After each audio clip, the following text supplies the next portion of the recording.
예수님이 이제 십자가 지시고 부활하시고 승천하시기 바로 직전에 제자들이 다시 나와서 이렇게 묻습니다. 주여, 이스라엘을 회복할 때가 이때이니까.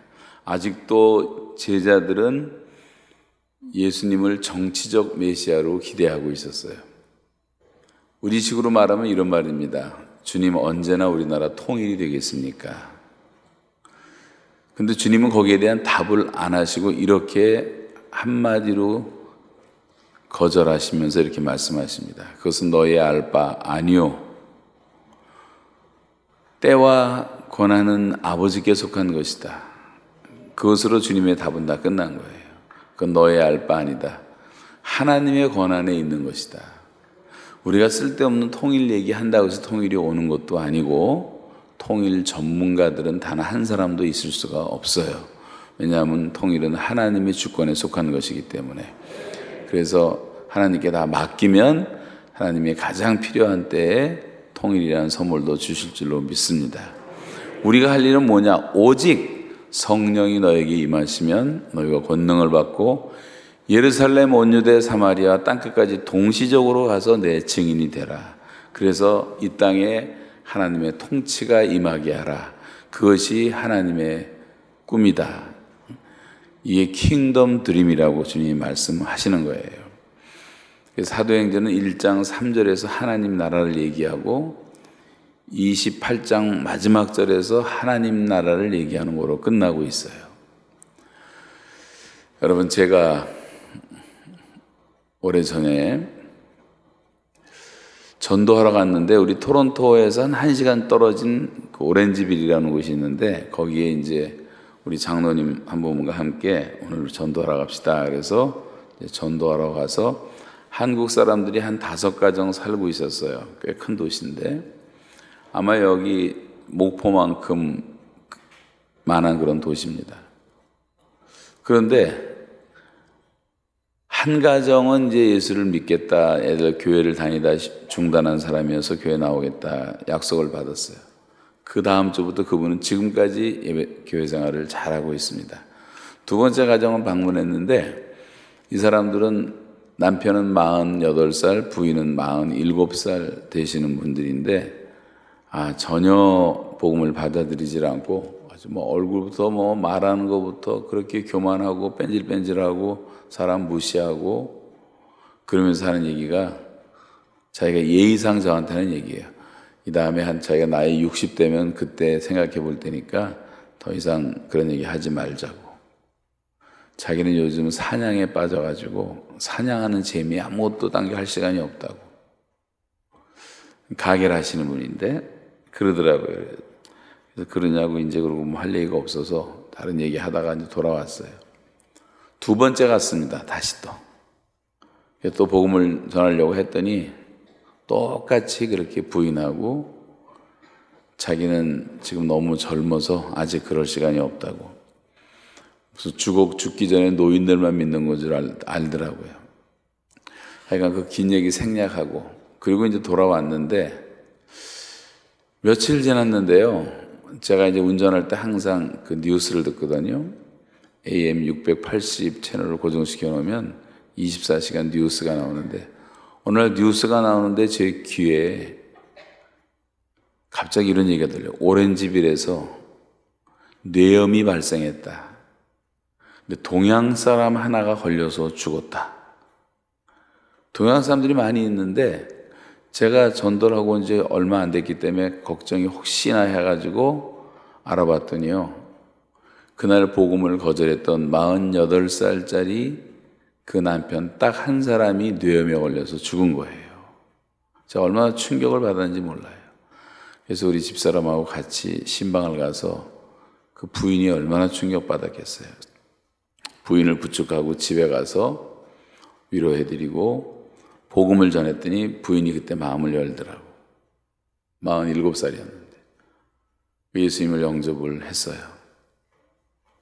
또 생략하고 결론은 뭐냐면 더 놀라운 일은 한 달 후에 그 부인도 죽었어요. 한 달 만에 부부가 다 세상을 떠난 거예요. 아들 하나 남겨놓고 그 아들이 그때 막 대학교 들어가서 공부할 때인데, 그래서 제가 신문사하고 협력해서 한국일보에다 광고를 내고 교민들이 돕자. 그래 그 아이를 장학금을 대서 학교를 졸업을 시켰는데, 그때 제가 받은 참 놀라운 충격은 말로 다 할 수가 없었어요. 사람이 아무것도 아닌데 저렇게 큰 소리 치고 교만하다 그냥 가는구나. 여러분, 우리가 이렇게 복음을 전하면 여러분에겐 책임이 없어요. 그러나 복음을 전할 수 있는 기회가 주어졌는데 복음 전하지 않으면 하나님이 우리에게도 묻지 않겠습니까? 어젯밤에 말씀드렸던 것처럼 너는 사망으로 끌려가는 자를 건져주며 살육당하게 된 자를 구원하지 아니하려고 하지 말라. 내가 말하기를 나는 알지 못하였노라 할지라도 사람의 마음을 저울질하시는 이가 어찌 통찰하지 못하시겠으며 내 영혼을 지으신 이가 어찌 알지 못하시겠느냐. 하나님께서 각 사람의 행위를 따라 보응하시리라 말씀했어요. 여러분, 전도 사태라는 것은 전쟁 사태보다 시급한 것입니다. 어제도 말씀드렸지만 하루에 20만 명이 지구를 떠나요. 오늘도 20만 명이 또 죽습니다. 코로나로 죽는 건 아무것도 아니에요. 누가 떠날지 몰라요. 우리 동네에서, 우리 가정에서, 우리 학교에서, 우리 직장에서. 이 죽음이 아무것도 아니고 몇 명 죽었다, 홍수로 죽었다, 지진으로 죽었다 우리 얘기는 하지만 그 죽음이 우리 가정에 찾아오면 심각하고 달라지는 거예요. 그 죽음이 나한테 찾아와서 갑자기 병원에 갔는데 암 선고를 받고 이제 한 달밖에 못 사시겠습니다. 그러면 그 아무렇지도 않게 생각했던 죽음이 하늘이 무너지는 것처럼 나한테 사건으로 다가오고 두렵고 무섭고, 그 죽음이라는 것은 굉장히 차가운 것입니다. 죽음은 몸도 차가워져요. 죽음은 비본질적인 것이고 죽음은 비자연스러운 거예요. 너무나 자연스럽지 않은 거예요. 그래서 우리가 싫은 거예요. 이질적이고 배타적이고 차갑고 무섭고 어둡고, 이 죄값으로 죽는다는 이 죽음은 무서운 것입니다. 폴 틸리라는 교수가 이런 말을 했어요. 젊은이들이 있으니까 얘기를 하는데, 다음에 3가지 문제를 해결하는 종교를 택하라. 학생들한테 강의하면서. 첫째는 존재론적인 불안, 두 번째는 도덕적인 불안, 세 번째는 정신적인 불안을 사람들은 가지고 있다. 이 존재의 불안이라는 것은 죽음과 운명의 문제입니다. 도덕적 불안이라는 것은 죄의 문제예요. 정신적 불안이라는 것은 우리는 삶의 궁극적인 의미와 목적을 알고 살아야 되는데 그것을 알지 못할 때 허무주의자가 되는 거예요. 여러분, 이 존재론적으로 살아가면 누구나 불안합니다. 왜냐하면 누구나 죽기 때문에. 죽음에서 예외된 사람은 한 사람도 없기 때문에. 그러니까 또 미래에 대해서 우리가 알면 어때 5분 후에 일어날 일을 아무도 몰라요. 지구상에서. 그거 알면 세계를 지배할 수가 있어요. 그러니까 막 보험회사가 번성하고 점쟁이들이 번성하고, 대한민국의 점쟁이가 100만 명이 넘었어요. 100만 명이. 다 불안한 심리를 이용해서 돈 벌어먹는 사람들이 많은 거죠. 운명도 그렇지만 죽음을 몰라요. 근데 사람은 반드시 죽습니다. 저와 여러분이 지금 살고 있는 게 아니라 죽고 있는 거예요. 정확히 말하면. 죽음은 이미 정해져 있고 우린 그걸로 가고 있으니까. 살고 있는 게 아니에요. 죽음으로 가고 있는 거예요. 혼자 죽습니다. 서서히 죽고 있습니다. 반드시 죽습니다. 언제 죽을지 모르고 어디서 죽을지 모르지만 죽음이라는 그림자는 우리에게 다 다가오고 있어요. 이 존재론적인 불안의 문제가 해결되지 않으면 사람의 마음에 진정한 평안이 없다는 거예요.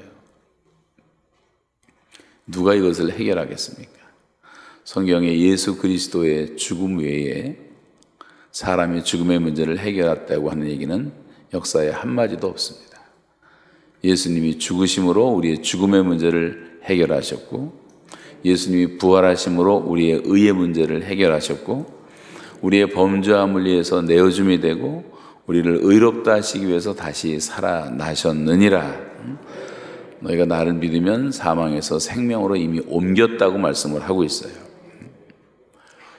도덕적인 불안, 죄 문제도 마찬가지 아닙니까? 죄 문제.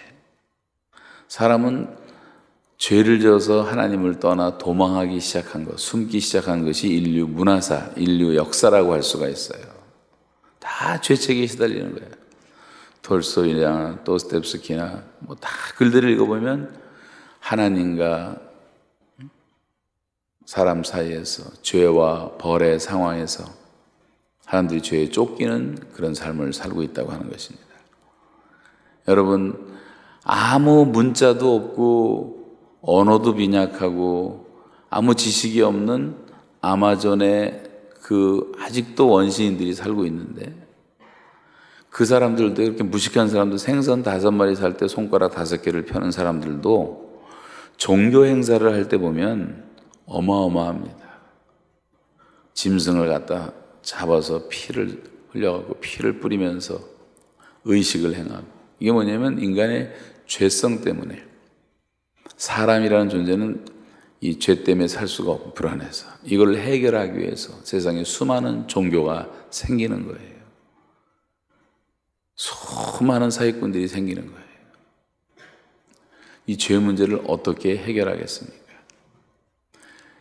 요즘 실존 철학자들은 조셉 K라는 사람이 등장하는 심판이라는 카프카의 책에 보면, 심판을 받는데 죄인으로 끌려왔는데 죄명도 잘 모르겠고 판사도 없고 검사도 없고 아무도 없는 법정에 혼자 올개미가 내려와서 목을 조이면서 이 사람을 끌어올리기 시작하는 거예요. 서서히 죽어가는 거예요. 이 죽음의 원인과 실체와 역사는 내가 모른다 할지라도 내가 지금 죽고 있다는 것은 실존 경험이라는 거예요. 사람은 누구나 다 죄로 인해서 죽어가고 있습니다. 아무도 피할 수가 없어요. 오늘 여기가 아파트인데 여러분 자다가 일어났는데 불이 났어요. 전체가 불바다가 돼버렸어. 살아날 수 있는 게 한 가지밖에 없어. 그 창문에 가서 밖으로 뛰어내린 길밖에 없는데, 보니까 밑에 소방차가 와서 큰 그물을 쳐놓고 뛰어내려라, 그래서 산다. 여러분, 뛰어내리지 않으면 3분 내로 죽는다고 가정을 해보세요. 그러면 뛰어내려야죠. 그리고 이미 떨어진 사람이 다 살았어. 빨리 오라고, 안전하다고, 괜찮다고. 근데 거기서 이 사람은 이렇게 따집니다. 먼저 알 것이 있다. 이 불낸 놈을 잡았냐 못 잡았냐? 응? 이 불에 대한 보상은 어떻게 되냐? 보험회사는 뭘 보상해 줄 거냐? 그 말이 나쁜 말은 아니지만 지금 상황에서 할 말은 아니잖아요. 그러면 뭐 어떤 사람은 화가 나서 이 미친놈아 빨리 뛰어내려, 빨리 살아야지. 여러분, 여러 가지 우리가 알지 못하는 것이 많이 있어도 구원받고 예수 믿은 다음에 알아도 되는 거 아니에요? 그걸 꼭 지금 할 필요가 있습니까? 우리가 죄의 원인과 역사를 다 모를 수가 있지만 일단 죄책을 당하고 있는 우리 자신들은 먼저 구원을 받아야 되는 거예요. 그래서 예수님이 오신 거예요. 아들을 낳으리니 그 이름을 예수라 하라. 이는 저가 자기 백성을 저희 죄에서 구원할 자이심이라. 구원이라는 것은 죄로부터의 해방이에요. 우리에게 죄사함을 주기 위해서 오신 거예요. 성경에 지옥이라는 단어가 14번 정도 나오는데 그 지옥이라는 단어의 11번은 다 예수님이 쓰신 말씀이에요. 죄로 인해서 죽음의 길, 사망의 길로 가고 있는 사람들을 막아서서 십자가로 주님이 그 길을 가지 못한 나를 믿음으로 구원을 받으라, 하나님의 자녀가 되라고 말씀하신 거예요. 예수 믿으면 누구나 다 죄 사함을 받습니다. 십자가에 그 매달린 강도도 그냥 말 한마디 하고 마음을 돌이켰을 때 네가 오늘 나와 함께 낙원에 이르리라 말씀하셨어요. 예수님 주변에 수많은 죄인들이 다 그렇게 구원을 받고 구원의 기쁨을 누렸습니다. 예수 외에는 답이 없는 거죠. 정신적인 불안이라는 것은 사람은 내가 왜 사는가 하는 목적을 알아야 돼요. 의미가 있어야 돼요. 여러분, 지금 우리가 태평양에 떠서 여행하는 호화로운 크루즈, 여객선이라고 생각해 보세요. 이런 예배당도 있고, 수영장도 있고, 뭐 수십 가지 식당도 있고. 저도 우리 어머니 모시고 한번 크루즈를 타봤는데 대단하더라고요. 그런데 이 배가 태평양 한가운데 떠서 갈 데가 없는 배라고 한다면 그건 떠돌이 배가 되는 거예요. 아무리 멋있는 배라도. 여러분, 인생이 아무리 좋은 가문에서 태어나고 좋은 집에서 살고 좋은 학교 다니고 별걸 다 해도 내가 왜 사는가 하는 삶의 궁극적 의미와 목적을 물으면 그 인생은 떠돌이 인생이 될 수밖에 없는 거예요. 근데 우리가 우리 인생의 목적을 어떻게 하는가? 여러분이 셀라폴한테 네가 이 땅에 태어난 목적이 뭐냐? 네가 존재하는 이유가 뭐냐? 그러면 이 전화가 저한테 무슨 답을 해줄 수가 있겠어요? 답을 할 수 있다면 한마디밖에 못해요. 나 잘 모른다. 나를 만든 사람, 디자이너한테 가봐라. 그럴 거 아니에요? 이거를 만든 사람만이 이거를 제일 잘 설명할 수 있어요. 여러분이 차고 있는 시계도 마찬가지. 이건 누군가 만든 자가 있기 때문에. 인생이라고 하는 것은요, 사람은 다 하나님이 만드신 존재이기 때문에 나를 만드신 창조주 하나님을 만나기 전까지는 인생이라는 수수께끼가 풀리지가 않습니다. 사람들이 다 허무주의자가 되고 자살하고 미치고 술에 미치고 여자에 미치고 도박에 미치고 야동에 미치고 음란에 미치고 쇼핑에 미치고 운동에 미치고 여행에 미치고 다 미치는 이유가 뭐냐면 하나님을 믿어야 되겠는데 하나님을 모르니까 사람은 하나님과 교통하도록 살게 지음받았기 때문에 하나님을 안 믿으면 살 수가 없어요. 하나님 안 믿는 사람은 지구상에 하나도 없어요. 하나님 대용품이라도 만들어서 믿는 거예요. 거기에 미치는 거예요. 빠지는 거예요. 중독이 돼버리는 거예요. 여러분, 하나님을 만나기 전까지는 인생은 풀리지가 않습니다. 근데 이 모든 문제를 해결해 주신 분이 우리 주 예수 그리스도인 줄로 믿으시기 바랍니다.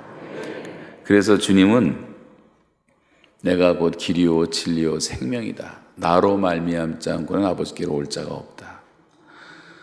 나는 양의 문이다. 다른 데로 들어가는 자는 다 절도요 강도다라고 말씀을 하고 있어요.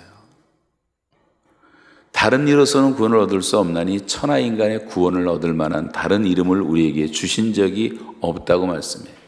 성경엔 전부 그런 얘기 아니에요?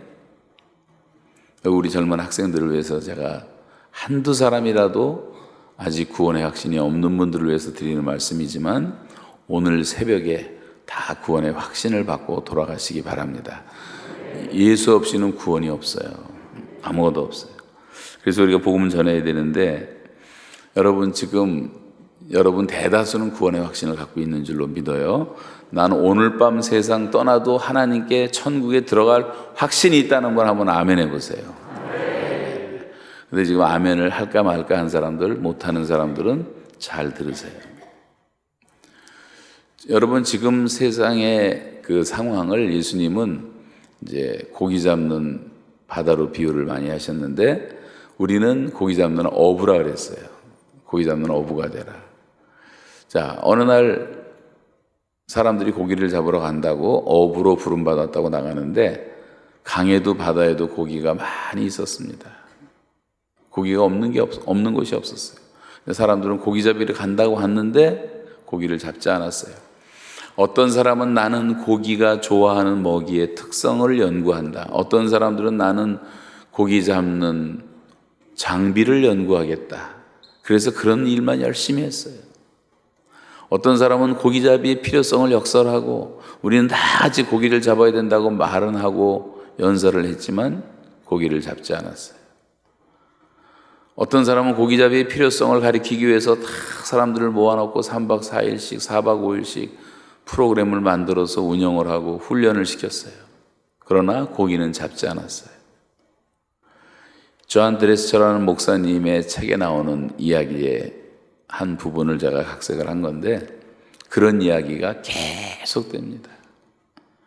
그러다가 어쩌다가 청년 2명이 참석했는데 그 말을 그대로 듣고 나가서 낚시를 던져서 대어를 2마리 잡았어요. 그랬더니 수만 사람들이 몰려들어서 어떻게 그 대어를 잡았냐고 물어봅니다. 그 청년은 그날부터 고기 잡는 일은 그만두고 어떻게 2마리를 잡게 됐는가를 간증하며 돌아다니다가 나중에 나이 들어서는 어부협회의 총회장이 되었어요. 그런 얘기들이에요. 24시간 고기 잡는 방법, 고기 잡아야 될 필요성에 대해서 쓴 책자를 만들기 위해서 인쇄소는 24시간 돌아갑니다. 여러분, 지금 우리 교회 상황이 어떻습니까? 고기 잡자고 말을 하고 사람 낚는 어부가 되자고 말은 하지만 고기를 안 잡잖아요. 이 목포에도 고기가 널려 있는데 잡질 않잖아요. 고기가 없는 사람을 어부라고 할 수 있겠냔 말이에요. 여러분, 지금 오병이어 기적 아시죠? 오병이어 기적. 예수님이 어린아이에 작은 도시락 축사하시고 나눠주라 해서 나눠주는데 제자들이 다 줄 세워놓고 나눠주는데 앞줄, 둘째 줄, 셋째 줄 너무나 배가 고파서 너무 맛있게 먹었는데 양이 작은 거예요. 그러니까 5째 줄, 6째 줄 가는데 맨 앞에 사람들이 또 막 사람들을 불러. 우리도 달라고, 우리도 달라고. 요 앞에서만 계속 왔다 갔다 하는 거예요. 이 앞에 사람들은 배가 터지도록 먹었어. 너무 배가 불러. 아직도 길은 한참 먼데 저 끝에 깜깜한 데 사람들은 우리도 배고픈데 빨리 와서 달라고. 여러분, 그런 소리를 들을 줄 알아야 되는데 대한민국은 지금 교회가요 58,600배 자연불화마다 다 서 있고 넘치도록 서 있어요. 6만 개가. 교회 가고 싶으면 어디든지 가 있어요. 부딪히는 게 교회예요. 그러니까 코로나 사태도 6만 개의 교회 중에 몇 개밖에 안 되는데도 난리를 치고 있지만 우리가 연대 책임이 있으니까 기도하라 그러신 거죠. 교회가 많죠. 어디 가나 교회가 있죠. 성경 공부 어디서나 할 수 있죠. 제자들로 맘만 먹으면 받죠. 방송 틀기만 하면 목사님들 설교 계속 흘러나오죠. 성경책 없는 집이 없고 성경책 널려 있죠.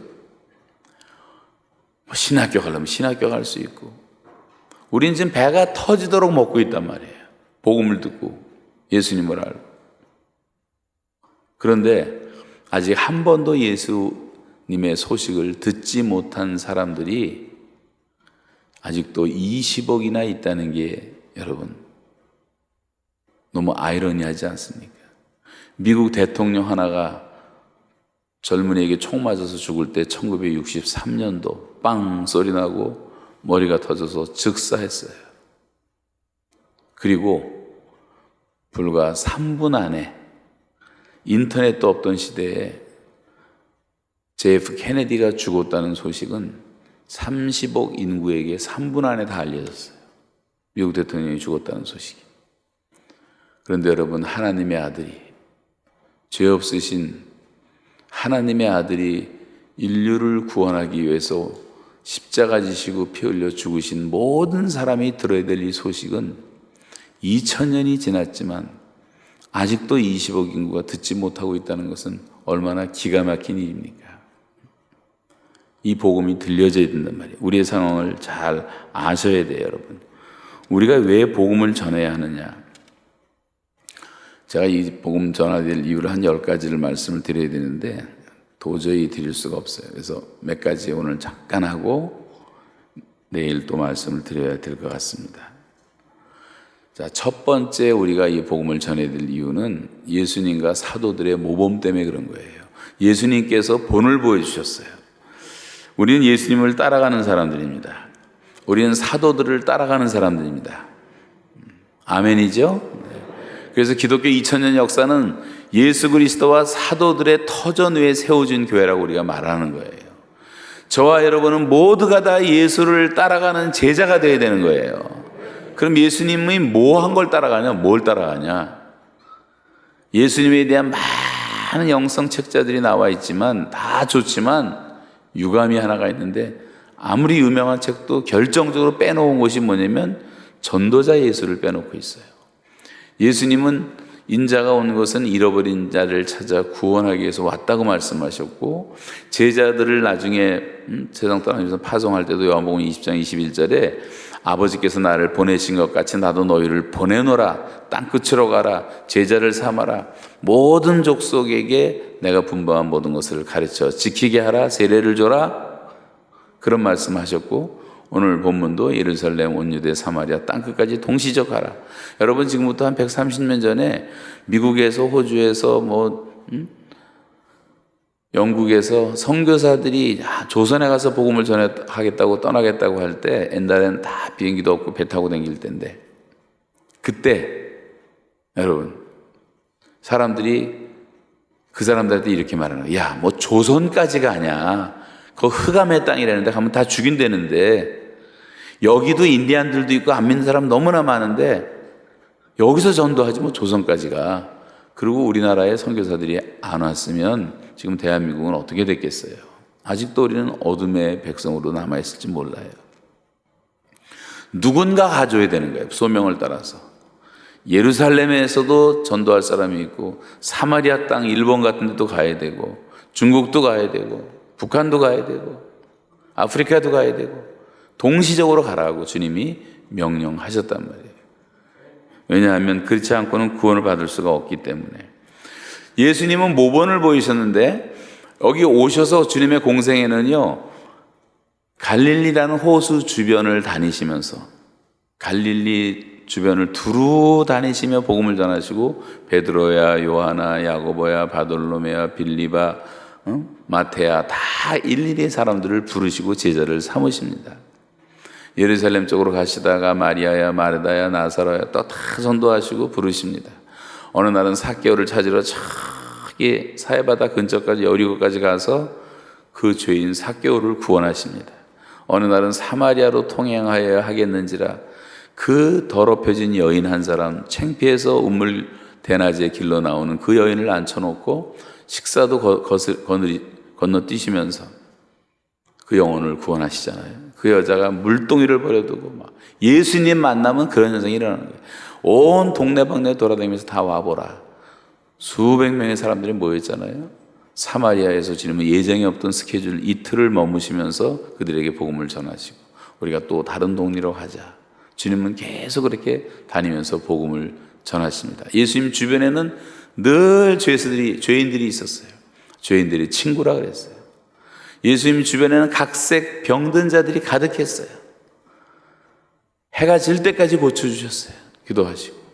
어느 날 주님은 지나가시다가 거라사 지방을 지나가십니다. 군대 귀신 들린 사람이 있었어요. 무덤에서 소리 지르며 돌로 자기 몸을 상하고 쇠고랑을 끊어버리고 무시무시한 군대 귀신 들린 사람이 있어요. 군대 귀신 들린 사람. 얼마나 사람들이 무서워했겠어요. 근데 주님은 지나가시다가 발길을 멈추십니다. 그 영혼을 불쌍히 여기시고 그 귀신을 쫓아내시는데, 귀신들을 어디다 쫓아내시면 귀신 떼가 들어갔으니까 돼지떼로 들어가라. 돼지 2,000마리가 몰살을 당해 귀신이 들어가가지고. 이 사람은 정신이 온전하여 져서 예수를 쫓으니라. 우린 그냥 지나치고 무시할 사람, 주님은 한 영혼을 귀하게 여기시기 때문에. 여러분, 돼지 2,000마리를 요즘 돈으로 대략 우리나라 돈 현재 시세 계산해 보니까 최소한도 4억이 돼요. 4억이 중요한 게 아니란 말이에요. 한 영혼의 가치는 거기 비교할 수가 없는 거예요. 왜냐하면 저와 여러분은 하나님의 형상대로 지음받은 존귀한 존재이기 때문에. 그래서 그 귀신을 쫓아내고 한 영혼을 구원하십니다. 주님은요, 성과 촌을 두루 다니며 전도하셨어요. 요즘 선교사들은 대개 성밖에 안 되는 게 도시밖에. 근데 예수님은 촌을 두루 다니시면서. 옛날에 우리나라에 들어왔던 선교사 가운데 목표에 오신 분도 있어요. 서울에 아니고 광주에 오신 분도 있어요. 그 선교사님들 제가 북한에 요새 갈 때 같이 만나서 일하러 다닌 분들이 있는데, 이뇨한 목사님이니 그 형제들, 전라도 사투리를 어떻게 세게 쓰는지 몰라요. 미국 사람이. 여기서 태어나고 자라가지고. 그 진짜 선교사 아닙니까? 지방까지 다 가서 목포도 그렇고 광주도 그렇고요, 대구도 그렇고 원주도 그렇고 가보면 다 선교사들이 세운 학교와 교회를 중심으로 도시가 형성되고 시청이 들어오고 그렇게 된 데를 많이 볼 수가 있어요. 복음이 들어왔기 때문에 우리나라가 개화되고 발전하기 시작한 겁니다. 여러분, 그 사람들이 안 왔다면 어떻게 되었겠습니까? 예수님은요, 그 정도뿐만 아니라 지금 부활하시고 승천하셔야 되는데도 주님은 승천을 못 하시고 40일을 기다리신 이유가 하나님 나라를 다시 가르쳐 주기 위해서 예수님 부인하고 도망갔던 베드로 찾아가지고 갈릴리 가서 또 회복을 시키십니다. 내가 나 사랑하느냐 사랑하느냐. 또 11제자가 숨어 있었던 거기에 들어오셔서 부활하신 주님이 또 위로해 주시고 회복시킵니다. 숨어있던 도마 또 찾아가서 네가 왜 이렇게 보지 않고는 믿을 수가 없냐. 그러면서 또 회복시켜 주십니다. 엠마오로 내려가던 낙심한 두 제자 옆에 토박토박 따라가시면서 또 복음으로 회복시켜 주십니다. 500여 형제를 만나서 회복시켜 주십니다. 주님은 승천하시는 날까지 하나님 나라를 전파하시고 제자들을 다 회복시키신 거예요. 예수님의 관심은 오직 한 영혼에 대한 관심이었고 그 영혼이 복음 듣고 예수 믿고 구원받는 데만 관심이 있었던 거예요. 예수님을 전하다가 죽은 11제자, 12제자도 모두가 다 순교를 당했는데 복음 전하다 순교를 당한 거예요. 여러분, 베드로 지나가는데 누가 와서 로마의 공무원이 취직시켜 줄 테니까 이력서 하나 써라 그러면 베드로가 이력서에 직업란에다 뭐라고 쓰겠어요? 이미 어부도 아니고 신학교 나온 목사도 아니고 공무원도 아니고 뭐 쓸 게 없어요. 베드로가 정말 써야 된다면 예수쟁이, 예수에게 미친 사람들. 사도행전에 보면 술 취한 자, 미친 사람, 연병이다. 이 지금 코로나 아무것도 아니에요. 그건 연병이라는 말은 장질부사인데 여기 장질부사 걸린 사람이 한 사람이 있으면 이게 다 퍼져버려요, 한순간에. 예수를 그렇게 믿었단 말이에요, 옛날 사람들. 사도행전에 나오는데 미쳤다, 천하를 뒤집어 엎는 자다. 예수 믿는 사람 하나만 들어가면 장질부사처럼 확 퍼지는데 사람들이 다 예수를 믿는 거예요. 집안이 믿고 학교가 믿고. 요즘 크리스찬들은 이건 예수 믿는 사람인지 안 믿는 사람인지 애매한 그냥 007 크리스찬이 돼갖고 믿는 것 같기도 하고 안 믿는 것 같기도 하고. 예수는 그렇게 믿는 게 아니에요. 공포하는 거예요. 내가 하나님의 자녀라고, 내가 예수 믿고 구원 받았다고, 당신도 구원을 받아야 된다고 선포하는 거예요. 그때 내 신앙도 강해지는 거예요. 숨어 있으면 안 돼요. 아멘 하는 사람들이 많지 않은 거 보니까 전도를 열심히 안 하는 것 같다는 생각이 들어져요. 여러분, 전도하셔야 됩니다. 왜냐하면 예수님과 사도들이 그것 때문에, 그것을 위해서 살았기 때문에 우리도 주님을 따라가는 제자들로서 해야 될 최우선 순위는 내가 개인 전도자로 살고 있는가를 물어봐야 돼요. 목사 장로가 중요한 게 아니에요. 빌리그레함은 100만 명씩 모아놓고 전도하는 사람이지만 비행기 타고 올 때 자기 옆에 앉은 사람 한 영혼을 긍휼히 여기고 그에게 복음을 전하지 않고 그냥 왔을 때 자기가 제일 괴로웠다 그래요. 자기 영혼의 위기를 느꼈다 그래요. 여러분, 우리가 모르는 사람과 5분 이상 같이 있으면 다 복음 전하라고 붙여준 사람으로 알고 한마디라도 하세요. 하나님이 당신을 사랑하십니다. 예수님이 당신의 죄를 위해 죽었습니다. 예수 믿기만 하면 하나님의 자녀가 됩니다. 오늘 죄사함 받고 영생 얻고 하나님의 자녀가 됩니다. 그거 뭐 1분이 걸려요? 1시간이 걸려요? 전할 수 있잖아요, 누구한테. 창피해서 못해요? 사람의 눈치를 봅니까? 그럴 필요 없어요. 닥치는 대로 해보세요. 제가 수천 명을 해봤는데 한국 사람은 4사람 중에 1명이 예수 믿는 통계가 나와 있어요. 우리 교인들도 제가 전도 많이 했어요. 밥 먹다가 식당에서 나와서 예수 믿으세요 그러고 교회 다니십니까 그랬더니 식당 주인이 하는 얘기가 저한테 난 너무 교회 다니고 싶은데요 용기가 안 나요 그러더라고. 그런 사람도 있었어요. 그 사람 데려오면 오면 되는 거 아니에요? 그러면서 그분이 또 그러더라고. 묻지도 않았는데 너무 교회 가고 싶어서 천주교를 갔대. 처음에 천주교를 갔더니 좀 나게 너무 힘들었대요. 너무 앉았다 일어났다는 게 많고 너무 외우는 게 많더래. 그래서 자기는 도저히 못 가겠대. 그래서 교회를 가고 싶은데 용기가 안 난대.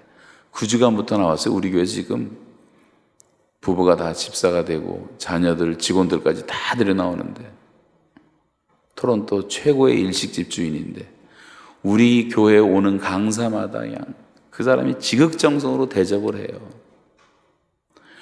우리 노인들, 영광이라고 하는 노인들 수요일마다 나와서 다 밥해주고 봉사해주고 얼마나 열심히인지 몰라요. 밥 먹고 나오다 한마디만 안 했어도 그 일이 안 생기는 거예요. 한마디 했는데, 지금 전한 얘기는 제가 토론토에 있었던 일이고 한국에서도 제가 약수터 가다가 새벽에 4시에 약수터 가다가 길을 몰라서 어떤 아저씨한테 물어봤어요. 아저씨, 약수터 어디로 갑니까? 뚱뚱한 분이 이러고 운동하고 있다가 친절하게 저를 안내해서 가는 길을 가르쳐 주시는데 제 마음속에 복음을 전해야 되겠다. 그래서 선생님이 예수 믿으십니까? 근데 그때부터 말이 확 달라지더라고요. 이 사람이 엔티 크리스찬이었어요. 교회에 욕을 하기 시작하는데 걷잡을 수 없이 욕을 하더라고요. 새벽 4시에. 그게 잘못 걸렸구나 했지만, 그래서 서서 얘기를 하는데 보니까 이 사람이 뭔가 진정성은 있어 보여. 그래서 제가 다 교회 욕하는 걸 들어주고 맞습니다. 교회가 잘못한 게 많습니다. 그러면서 마태복음 23장을 얘기를 했어. 예수께서도 바리새인들을 제사장들을 모아놓고 이 독사의 새끼라고 주님께서 야단을 쳤습니다. 회칠한 무덤아. 자기 편을 들어주니까요, 사람은 누구든지 자기 편을 좀 들어줘야 돼. 그러니까 제 마음을 열고 대화가 되더라고. 그때 하는 얘기가 저보고 뭐 하냐 그랬어요. CCC 간사한다 그랬더니 자기는 대학교 교수인데 CCC를 안다 그러더라고. 그분이 그때 인하대학교 부총장님이었어요. 서울대학 나오고 서울대 교수하다가 회계학 감사가 되고 대한유공인가 거기에 감사도 되고 그때 잘 나가던 분이었는데 교회에 대한 것은 너무나 비판적이었어요. 그런데 제가 산속에서 약수터 집어치고 이제 대화를 하고 영적 전투가 벌어졌는데요.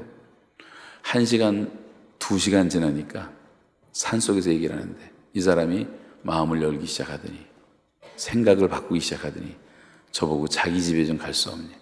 새벽에 그 집을 따라 들어갔어요. 아랫목에 앉아서 2월 16일 날짜도 잊을 수가 없어요. 2월 16일이 무슨 날이라 그랬죠?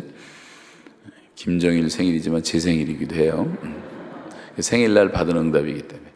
그래서 가서 아침 10시까지 얘기를 하는데 이 사람이 무릎을 딱 꿇더니 자기도 예수를 믿겠다고 기도해달라 그러더라고. 그래서 영접 기도하고, 연세가 많으신 분이었는데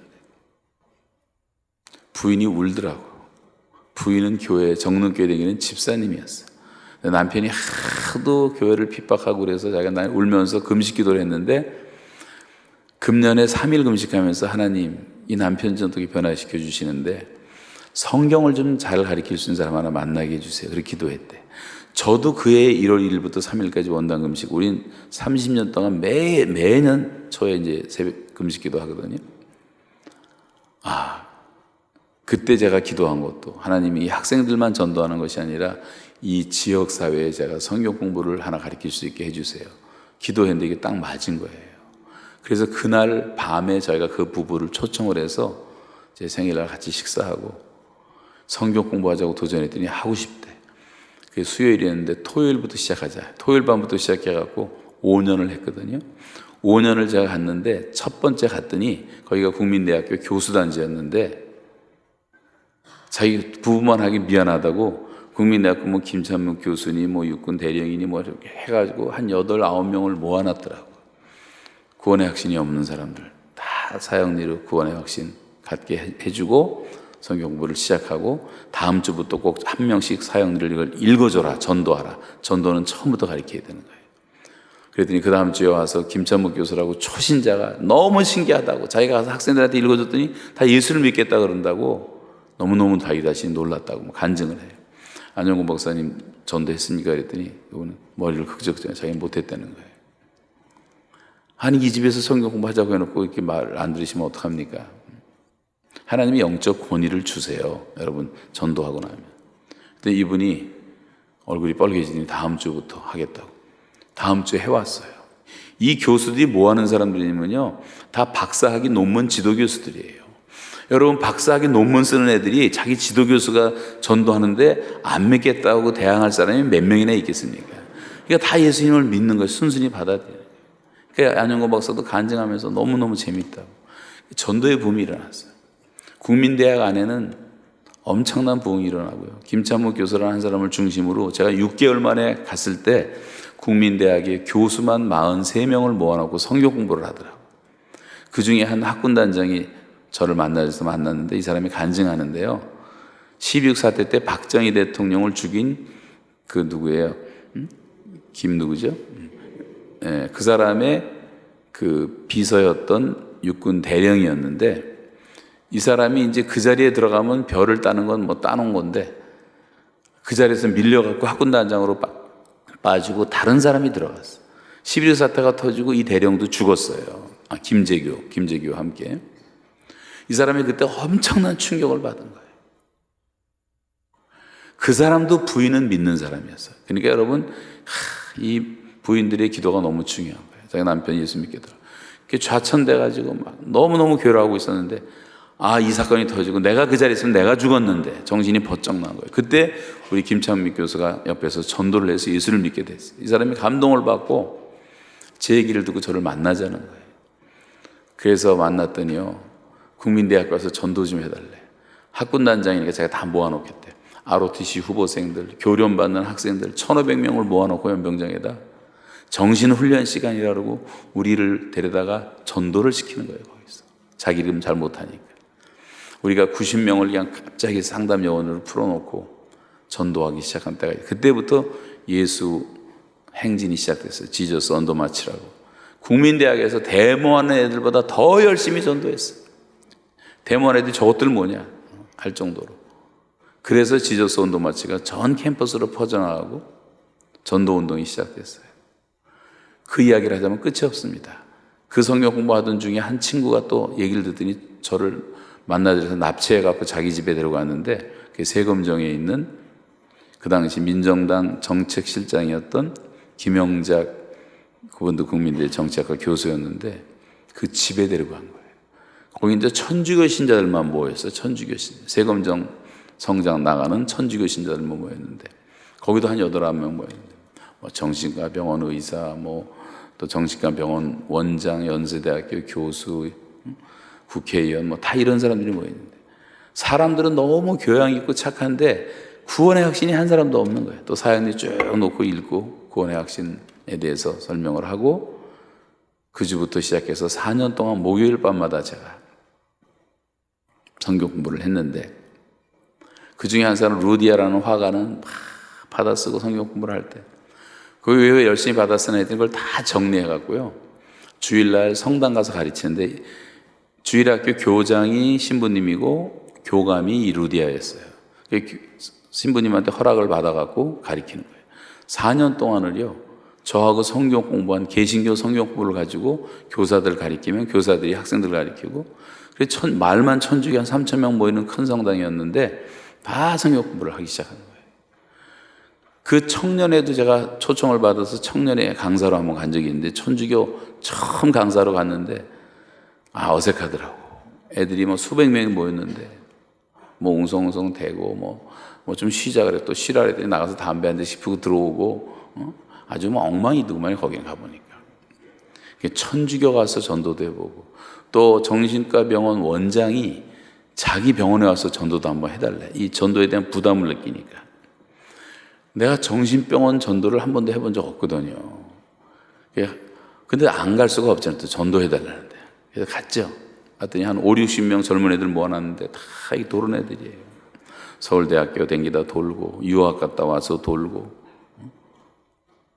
그 멍하게 앉아있고, 손톱 깔고 앉아있고, 벽 보고 앉아있는 애들 앉혀놓고 복음을 전하는데, 눈 딱 감고 내가 정신 차리고 그래도 하나일 건 하자. 그래서 하나님이 여러분을 사랑하신다고 말했는데 아무도 듣지도 않아. 다 멍쳐다보고.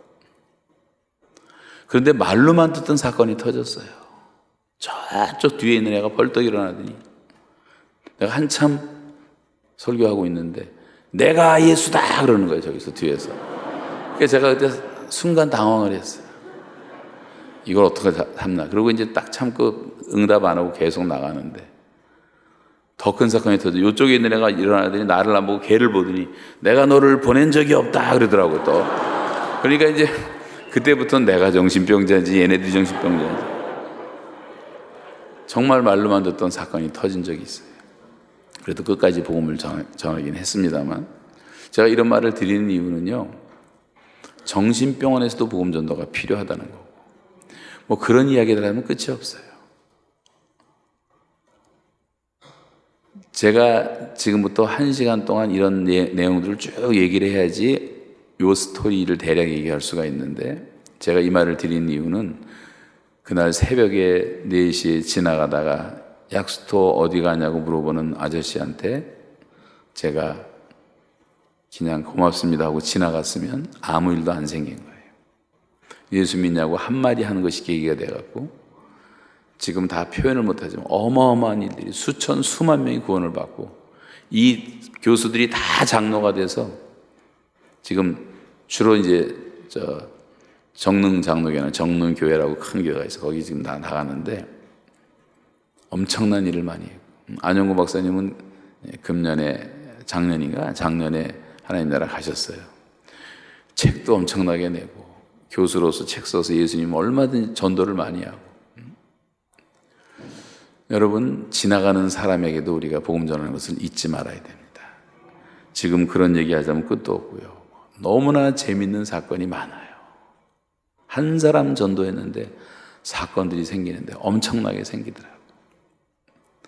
이 세상에서 제일 재밌는 게 전도하는 거예요. 여러분, 100명만 전도하면 개인 전도의 벽은 다 깨집니다. 어떤 대상도 두렵잖아요. 제가 뉴욕에 4년 동안 신학교 강의하러 다닐 때 토론토에서 뉴욕까지 딱 1시간 비행기 타고 가는데, 비행기 안에서도 하고 타서 맨하탄까지 가는데 25분 걸려요. 택시 타고 가면 그 시간이면 딱 도착을 해요. 월요일 날 하루 종일 강의하고 돌아오는데 택시 운전수를 다 전도를 해봤어요. 미국 사람들 뭐 흑인도 있고 백인도 있고 유대인도 있고 57년 동안 뉴욕에서 운전했다는 유대인 아저씨도 있었고 막 무하마드라고 모슬렘 믿는 사람이 덩치가 이렇게 큰 흑인도 있었고 무시무시하게 생긴 사람도 있었고 그거 겉모양 볼 필요 없어요. 복음 딱 전하고 하나님의 사랑 전하고 예수 안 믿으면 구원받지 못한다고 말하면요 그 자리에서 꼬꾸라지는 사람들이 많더라고요. 어설픈 영어로 전도를 해도 말이지. 여러분, 누구나 모든 영혼은 하나님이 필요한 거예요. 누구나 전도받을 세상들이 많이 있어. 때를 얻든지 못 얻든지 듣든지 아니 듣든지 하나님 말씀을 항상 전하기를 힘쓰라 그랬어요.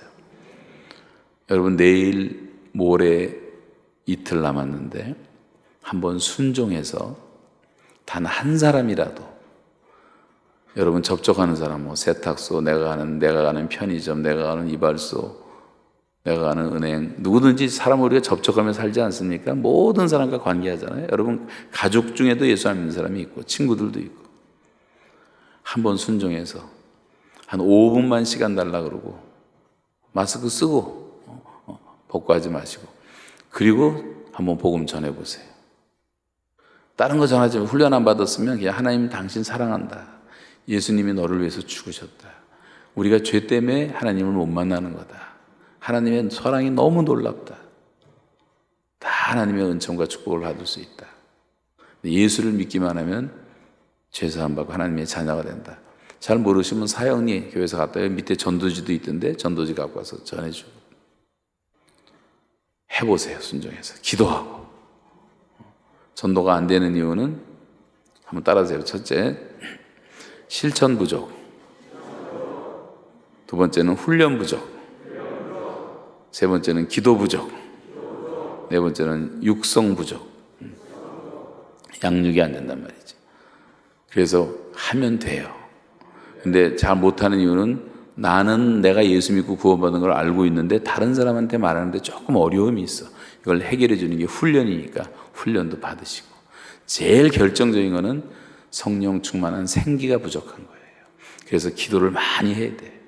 사도행전에 보면 기도 많이 하다가 하나님이 베드로와 고넬료를 만나게 해주시고 기도 가운데 만나게 해주신 거예요. 빌립과 에디오피아 네시를 만나게 해주시고 바울과 루디아를 만나게 해갖고 성령께서 마음을 열고 바울의 마음을 청정하게 하시고 거기서 빌립보라는 교회가 탄생을 하고 유럽 최초의 교회가 탄생하는 거예요. 하나님의 역사는 그렇게 일어나는 거예요. 전도는 딱 세 가지밖에 필요한 게 없어요. 전도자가 있어야 돼. 전도자가 전하는 복음이 분명해야 돼. 예수의 십자가와 부활. 세 번째는 성령의 역사예요. 그래서 죄인들이 회개하고 주 앞에 돌아오는 거지, 저와 여러분이 무슨 지혜를 가지고 설득을 해서 사람들이 돌아올 수가 없어요. 반드시 우리가 순종할 때 성령님이 역사해 주시는 겁니다. 그래서 죄인들이 돌아오는 거예요. 전 전도 간증만 하래도 수천 번 간증을 할 수가 있어요.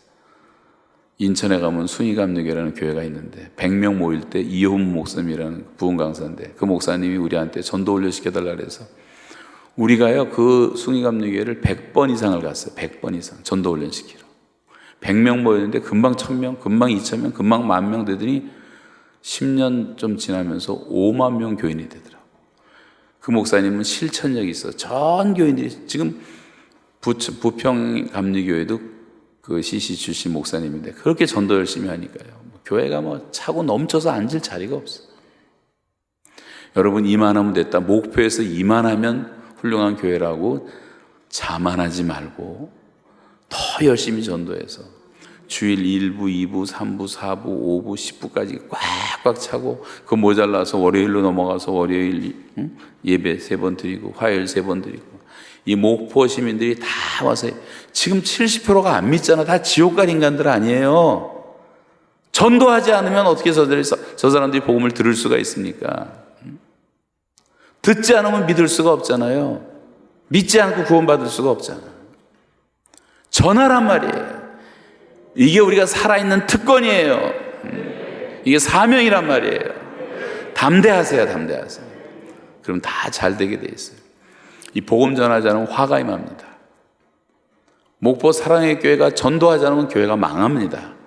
여러분 전도하지 않으면 여러분 가정도 망합니다. 화를 입게 돼 있어요. 성경을 제가 말씀드리는 거예요. 그래서 예루살렘이 멸망한 거예요. 복음 전하고 자기들끼리 모여 있다가 무서운 핍박이 나서 흩어진 사람이 다 전도하잖아요. 흩어진 사람들이 안디옥에서. 평양이 왜 망했습니까? 평양은 1945년 현재 예수 믿는 교회가 3,000개가 있었어요. 그런데 전도하잖아요. 남한에는 전국에 교회가 200개밖에 없었어요. 평양에 몰려있다가 폭탄 46만 개가 떨어지면서 혼비백산해갖고 뛰쳐나온 피난민들이 우리나라 전국에 남한에 흩어져서 세운 게 피난민 교회란 말이에요. 그래서 영락교회, 충영교회, 남대문교회, 해방촌에 있는 수많은 교회들, 저 부산 영락교회도 마찬가지, 제주도까지 가서 다 피난민들이 교회를 세워서 지금 대한민국은 6만 개의 교회가 세워진 거예요. 하나님은 이렇게 흩어서라도 영혼을 구원하게 만드시는 거예요. 러시아가 망한 이유도 그 기독교 국가로 찬란했던 톨스토이, 도스토옙스키, 차이코프스키, 푸시긴 화려했던 시대가 있었고 백성 중에 80%가 다 예수 믿고 교회를 다녔는데 왜 망했습니까? 전도하지 않고요. 예를 하나 들까요? 여기 성수가 있어요. 성수를 뿌립니다. 성수에 파리가 빠졌어. 그랬더니 논쟁이 일어났어요. 두 파가 갈라졌는데요. 이 성수가 더러워졌으니까 물을 버려야 된다. 또 한쪽 파에서는 아니다. 성수에 빠졌으니까 파리가 거룩해졌다. 괜찮다. 파리가 무슨 거룩해져요. 거룩해지긴. 그러니까 이 복음의 본질에서 떠나면 교회가 다 쓸데없는 데 신경 쓰고 비본질적인 거 갖고 싸우는 거예요. 예배당 잘 짓고 이 전자올리아는 오른쪽 놓냐 왼쪽 놓냐 이거 갖고 싸우는 사람들도 있고 카페트 색깔 갖고 싸우고 다 쓸데없는 짓들 한단 말이에요. 여러분 교회는 복음을 전하기 위해서 존재하는 거예요. 구원의 방주가 되어야 되는 거예요. 여러분 최선을 다해서 전도하시기 바라고 내일 모레 오기까지 한 명씩 한번 전도해 보시기 바랍니다. 그리고 내가 전도했더니 성령님이 이렇게 역사했습니다. 마음에 감동이 오는 분은 담당 목사님께 말씀드리세요. 여러분 가운데 은혜가 되는 분들은 토요일 날 아침에 나와서 간증도 하면 좋겠고 주일날에도 좋겠습니다. 전도합시다. 이것처럼 시급한 게 이건 전쟁 사태보다도 시급한 사태예요. 오늘도 20만 명이 죽어갑니다. 코로나 아무것도 아닙니다. 코로나 때문에 전도하기가 더 쉬워졌어요. 사람들은 다 두려움과 공포 속에 있어요. 죽음을 두려워합니다. 다 역발상을 해가지고 복음의 기회로 삼으시고 하나님께 영광 돌리시기 바랍니다.